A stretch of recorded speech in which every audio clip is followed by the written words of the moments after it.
Hello, everybody, and welcome to the Tuesday edition of Video Clips and just a couple of announcements.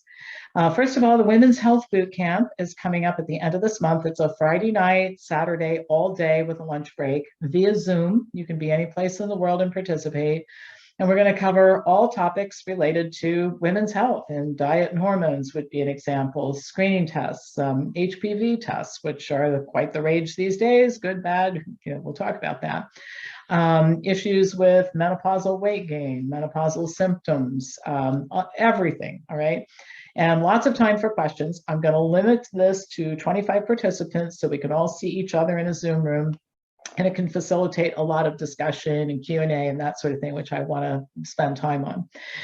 The other thing is I've scheduled the next Health Professionals Career Call. I'm doing one of these a month to talk about where your career options are, where you can use your skills and talents outside of medical institutions. And I've scheduled the next one for Thursday, March 3rd at 9 p.m. If you're interested in either of those things, please send me an email at pampopper@msn.com. All right, so I picked a topic today that I think is really interesting, and I think it's stuff you need to know. It has some technical aspects, so bear with me when I'm explaining the technical stuff, but I'll distill it into plain English that everybody can understand very soon, all right, or during this talk. Okay, so let's just start at the beginning. It's about cholesterol and cancer specifically.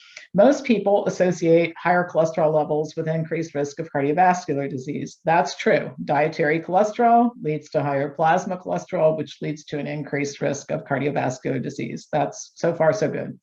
But higher cholesterol intake and plasma levels are also associated with increased risk of cancer. That's the part that a lot of people don't know. In fact, several studies have shown that cancer cells live on cholesterol to fuel their growth until tumors can develop the vasculature to deliver increased glucose for fuel. So this is a process called angiogenesis, and it's where the blood vessels develop, additional new blood vessels develop that can bring the higher glucose needed to fuel tumor growth because cancer cells take up glucose at several times the rate of normal cells. Well, a new study sheds some additional light on the relationship between cholesterol and cancer cells and showed that cancer cells can actually be stimulated to make their own cholesterol. And it's one of the ways in which metastasized cells can develop into full-blown tumors. So the researchers that did this study focused on triple negative breast cancer, or TNBC cells, because the death rates are higher in women with this particular type of breast cancer, and it's difficult to treat. Additionally, TNBC has a higher propensity to metastasize, particularly to the lungs and the brain. The research team investigated the crosstalk between primary tumor cells in the breast and the microenvironment of metastatic sites in the lung. They identified a group of chemokines that were upregulated in the TNBC cells that are prone to metastasis. Higher expression of these chemokines was associated with a shorter time before metastatic growth in the lung.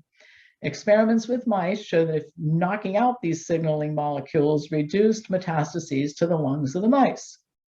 Experiments in both human and mouse cell lines identified a positive feedback loop between tumor cells in the breast and then the lung cells, the cancer cells. The chemokines in the TNBC cells stimulated fibroblasts in the lung to secrete more chemokines that stimulate cholesterol production in metastatic cells in the lung.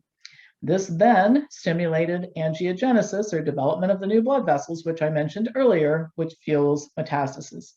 In other words, the cancer cells learn to make their own cholesterol instructed by the breast cancer cells.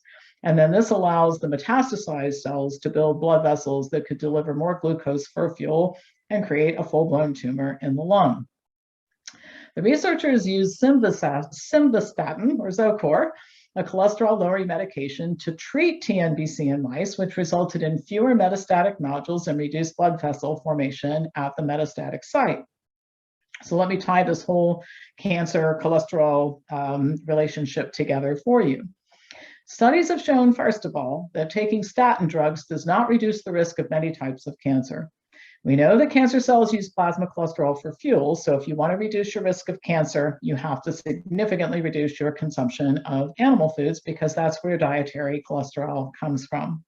Studies have shown that a high cholesterol diet promotes breast cancer progression and lung metastases. And by the way, cholesterol is only one risk factor for cancer associated with eating too much animal food. So you don't have to give it all up, but you have to give enough of it up to reach protected levels, okay? One of the things I think some of you've heard me say over the years is the dose is the poison. So it's not the fact that you eat some, it's the what type of it you're eating and the dose every week. Some studies have shown a significant survival benefit for breast cancer patients who take statins as adjuvant to treatment regimens. The use of statins and other inexpensive off-label drugs should be encouraged for cancer patients. Unfortunately, it can be really difficult to find doctors who will prescribe these drugs to cancer patients. Oncologists are hyper-focused on expensive immunotherapy drugs. I mean, some of them cost hundreds of thousands of dollars for cancer treatment. So it's not an easy task to find a doc who will help with that. But it's crystal clear that some of these cheap drugs used off-label can have a profound effect for cancer patients.